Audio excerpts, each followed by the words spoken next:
మీకు తెలుసా మన శరీరం 9 ద్వారాలు గల ఒక మహానగరం అని. నమస్కారం, జై శ్రీరామ్. భగవద్గీత 5వ అధ్యాయం 13వ శ్లోకం.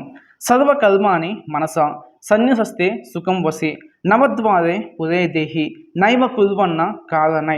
శ్లోకానికి అర్థం ఏంటి అంటే, శ్రీకృష్ణ పరమాత్మ అర్జునుడితో ఈ విధంగా చెప్తున్నారు.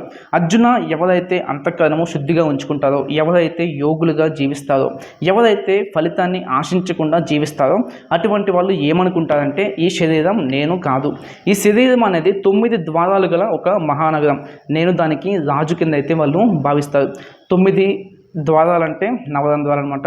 2 కళ్ళు, 2 ముక్కులు, అండ్ అలాగే 2 చెవులు, ఒక నోరు, అలాగే మలద్వారాలు, ఇలాగా 9 రంధ్రాలు అయితే మనకుంటాయి. ఈ 9ని కూడా వాళ్ళు 9 ద్వారాలుగా అయితే భావిస్తారు. సో అలాంటి మహానగరంలో వాళ్ళు స్వేచ్ఛగా జీవిస్తున్నట్లయితే భావిస్తారు. వాళ్ళు ఏ పని చేయట్లేనట్టు వాళ్ళైతే భావిస్తారు. మరి శరీరంలో ఉంటూ ఏ పని వాళ్ళు చేయకుండా ఉంటే, శరీరంలో అన్ని పనులు చేస్తుంది ఎవరు? పరమాత్మన. వచ్చే శ్లోకం అయితే తెలుసుకుందాం. అది మీరు మిస్ కాకూడదు అనుకుంటే యూట్యూబ్లో అయితే సబ్స్క్రైబ్ చేసుకోండి, ఇన్స్టాగ్రామ్లో అయితే ఫాలో అయిపోండి. వీడియో నచ్చిందా? నచ్చితే కామెంట్ చేయండి. జై శ్రీరామ్.